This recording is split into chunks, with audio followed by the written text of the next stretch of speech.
Hello everyone, study gate के YouTube channel में आपका स्वागत है। मैं हूं निशांत शर्मा। वीडियो देखने से पहले अगर आपने हमारी एप्लीकेशन डाउनलोड नहीं की, अगर टेलीग्राम चैनल नहीं ज्वाइन किया तो आप ज्वाइन कर लो। बिकॉज तो जाइए टेलीग्राम डाउनलोड कीजिए। एप्लीकेशन हमारी है स्टडी कीड़ा के नाम से, प्ले स्टोर पे उसको डाउनलोड कीजिए और जुड़े रहें स्टडी कीड़ा से। तो चलिए चलते हैं वीडियो के ऊपर। वाले हैं वो 10/6/2025 का लेटर है, मतलब कल ही लेटर आया है ये। इसके अंदर उन्होंने क्या क्लैरिफिकेशन दिया है। देखो, जब भी कोई रिक्रूटमेंट आरआरबी की तरफ से निकलती है तो उससे पहले उसका इंडेंट दिया जाता है, मतलब जितने भी उसके जोन्स हैं और जितने भी उसके डिवीजन हैं उन सबसे पूछा जाता है कि आपको वो पर्टिकुलर पोस्ट में कितने नंबर ऑफ पीपल चाहिए। और वो ऐसा नहीं है कि जितने लोग उनके पास कम होते हैं वो फिगर दे देते हैं, उसके अंदर वो बहुत सारी चीज़ें इंक्लूड करते हैं। जैसे इन फ्यूचर आने वाले 1 साल या 1.5 साल, मतलब कभी कभी तो 2 साल का टाइम, ये टाइम पीरियड भी आरआरबी देता है उनको। बट यूजुअली वो आने वाले 1 साल तक कितने लोग रिटायर होने वाले हैं, कितने लोगों का ट्रांसफ़र होने वाला है, ये सब चीज़ों की पॉसिबिलिटी, कितने लोगों का प्रमोशन होने वाला है, इन सब की पॉसिबिलिटी को लेके वो रिक्रूटमेंट करते हैं।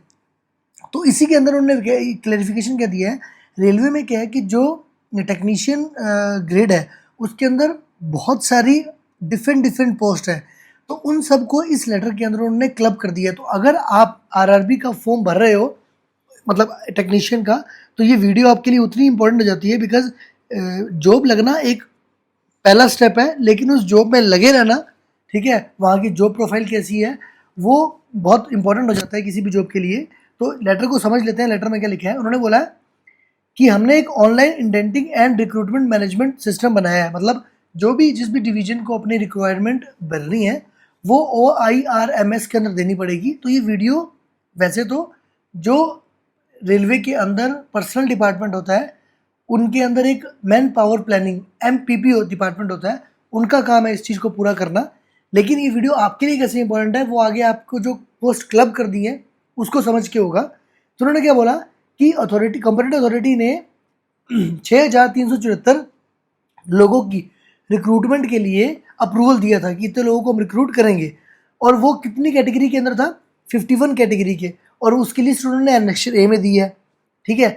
इन्होंने क्या किया था, ये जो SCR है उसके अंदर 9 वैकेंसी तो IRI SCT को भी इंक्लूड किया था, और 5 टेक्नीशियन ग्रेड 3 सिग्नल को, और 4 टेक्नीशियन ग्रेड 3 टेलीकम्युनिकेशन, इनको भी इंक्लूड करके टोटल कितनी नंबर ऑफ कैटेगरीज बन रही थी, 51 कैटेगरीज बन रही थी। अब इन्होंने क्या बोला कि हमने, बिकॉज बहुत सारी जो पोस्ट है वो मेडिकल स्टैंडर्ड्स मांगती हैं, तो उन सबको देखते हुए हमने out of 51 categories approved for recruitment 33 categories have been clubbed.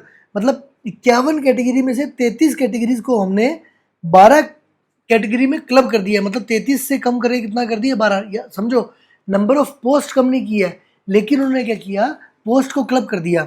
अब उससे फ़ायदा क्या होगा वो आपको आगे समझने को आएगा। उन्होंने बोला टेक्नीशियन ग्रेड 3 जो मैकेनिकल है और टेक्नीशियन ग्रेड 3 जो शेल है of PU will not be recruited as separate categories, their vacancies have been suitably added to allied fitter and welder category.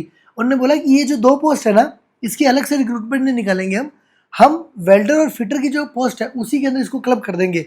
उसके बाद ये बोल रहे हैं कि आपको OIRMS के अंदर 1 हफ्ते का टाइम है, आपको जो भी इंडेंट प्लेस करना है वो प्लेस कर सकते हो। इसके अंदर जो RRB बेंगलोर है उनको, जो वहाँ के चेयरमैन है, उनको इस चीज़ को लीड करने के लिए एड्रेस किया था, लास्ट लेटर के अंदर उन्होंने बताया था, ठीक है। और उन्होंने बोला कि जो भी वैकेंसी रेलवे बोर्ड ने अप्रूव किया उससे ज़्यादा वैकेंसी फुलफिल नहीं कर सकते। आप पता लगे आप उससे ज़्यादा ही नंबर दे दिया कि हमारे तो ट्रांसफ़र होने वाले हैं तो पहले लोग भर के रख लो, तो ऐसे नहीं कर सकते। अब उन्होंने क्या बोला कि टोटल जो है वो 30 कैटेगरी बन रही है, 18 तो यूनिक होगी और 33 को जो क्लब करके 12 बना दी थी तो 12 वो हो गई, ठीक है। अब उन्होंने बोला कि उसका हमने नेक्स्ट 2 में लगा दिया है, तो हम समझते हैं वो है क्या चीज़। देखो, पहले ये सारी पोस्ट थी, आप समझो, इलेक्ट्रिकल डिपार्टमेंट के अंदर एक ग्रेड 3 टेक्नीशियन था जो जनरल सर्विस करता था, उसकी एक पोस्ट ER के अंदर आई थी। फिर टेक्नीशियन ग्रेड 3 इलेक्ट्रिकल वर्कशॉप के अंदर कितनी पोस्ट आई हुई, ये तो वर्कशॉप की होगी। फिर जनरल सर्विस पावर के अंदर ऐसे करके बहुत सारी पोस्ट आई थी, टोटल 126 पोस्ट थी, इसकी 16 पोस्ट थी।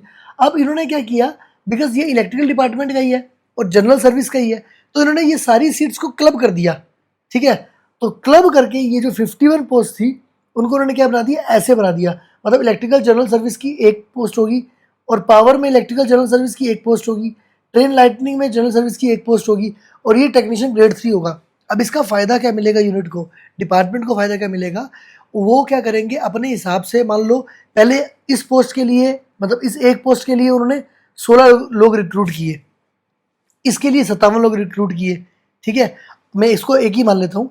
अब होगा क्या, मान लो 16 में से 10 लोग रिटायर हो गए, या मतलब 10 लोग छोड़ के चले गए, रिटायर कैसे हो जाएंगे, 10 लोग छोड़ के चले गए, तो ये इस डिपार्टमेंट में फिर से वैकेंसी क्या हो जाएगी, कम हो जाएगी। लेकिन अगर मान लो इनको हम क्लब कर देंगे, तो क्लब करने से क्या होगा, मतलब ये वाला आदमी ये वाला काम भी करेगा, ये वाला आदमी ये वाला काम भी करेगा, तो उससे एम्प्लॉय को फ़ायदा ये होगा कि इन फ्यूचर जो वैकेंसीज एकदम कम हो जाती हैं वो नहीं होंगी।